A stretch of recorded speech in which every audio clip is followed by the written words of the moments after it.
something you were hoping that we would cover and we didn't.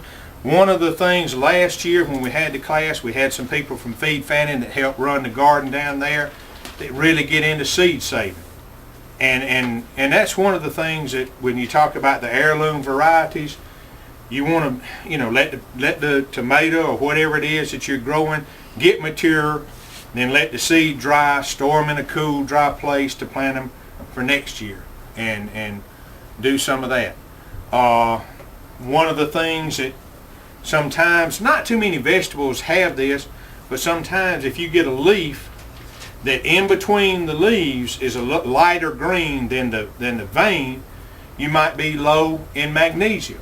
So you can take some Epsom salts, dissolve it in some water, and put it around there. The calcium with the tomatoes, you can spray it directly on. There's several sources of liquid calcium that you can put on, and one thing that you can have happen, and this happens sometimes, you can easily over fertilize.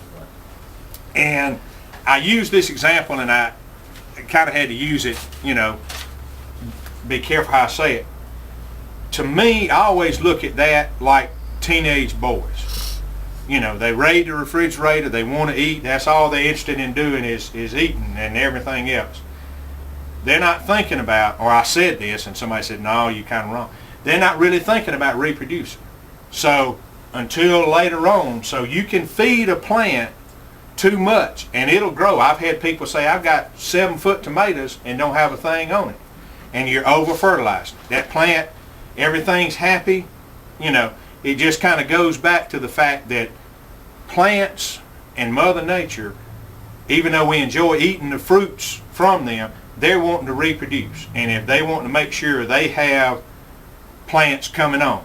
So if the plant's doing good and just, you're hitting it with Miracle-Gro every week and it's just, it doesn't think it's going to need to reproduce. So it's just careful, Now okra, we saw a picture of it a while ago.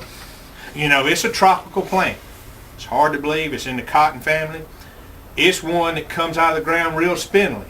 Sometimes, once it gets growing, it does fine, but coming out of the ground, so that's one you really want to make sure that ground temperature is warm, or else it won't get going good, So as you're planting your garden, I know that we're all busy, and sometimes it's like, I got to plant everything right now. Next weekend I'm going here, next week I'm doing that, and you plant it. And it doesn't always ideally work out. If you can plant a few things along and save like your okra for later on when the ground's a little bit warmer. And one hint on tomatoes, plant it deep. Say you got a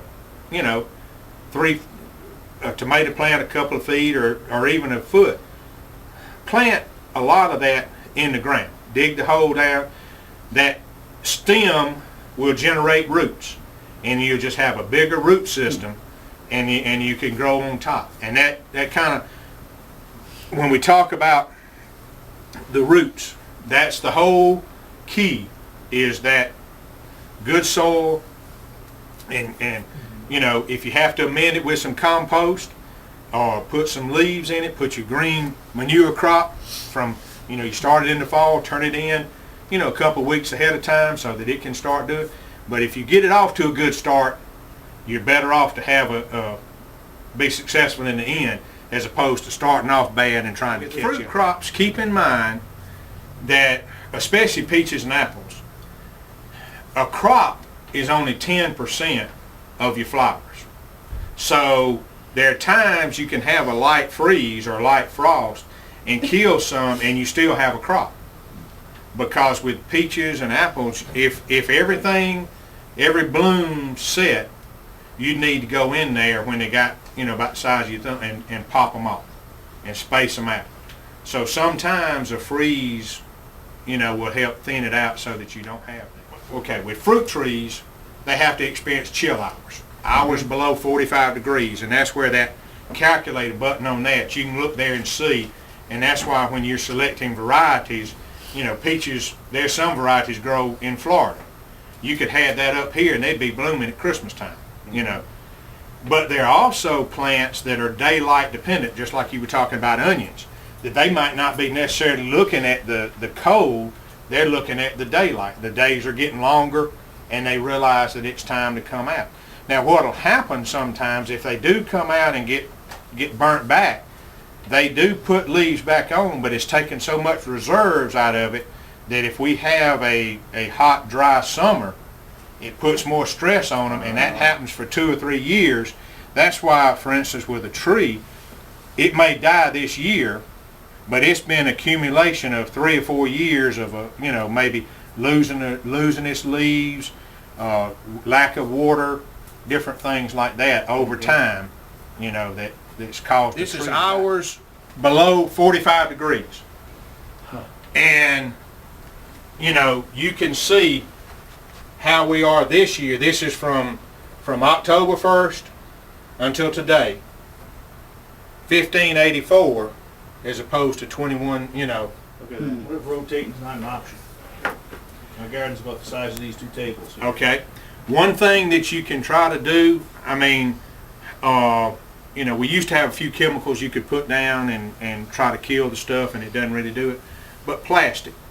Putting plastic over it in the fall, and you'll see it's called solarization or what have you. Clear plastic kind of works, and I've seen it for 2 or 3 different things, but it heats up the soil. And I've seen some people put it out like in an area like this, and they'll get the weed seed germinating, and if it's cold, they'll pull it back and let the freeze kill them, or spray them with something like that. But it gets them germinating, and over time, if you heat it up enough, you can kill some of those disease spores and then your weed seed too. But you see it called solarization is a method there. A product that I kind of like, and it's kind of funny to think about it this way, is a product called diatomaceous earth. And if you look at it under a microscope, it's real prickly, but for slugs and where you got stuff maybe crawling, they don't crawl across it. When I first moved here, the house I lived in had a sliding glass door, and we had slugs crawling up. Well, I had a cat, so I didn't want to put anything out, but I put a row of that stuff.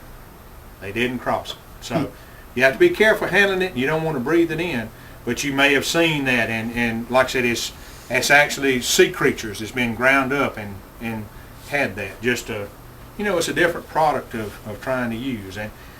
And I will say this, and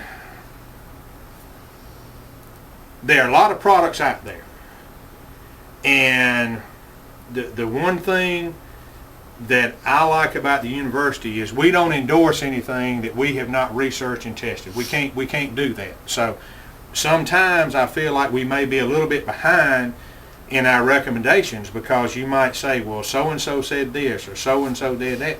But until we have a chance to research it and test it, we can't recommend it.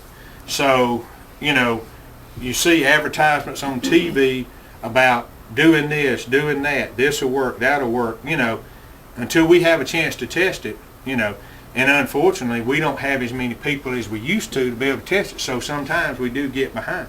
But I get really concerned about somebody that's got this product that can do everything. I don't know if they've come out with that. There are some things, but what I would recommend in some of those cases, if you want to get some of that, maybe devote a few plants or a corner of the garden to try it, as opposed to putting it on everything.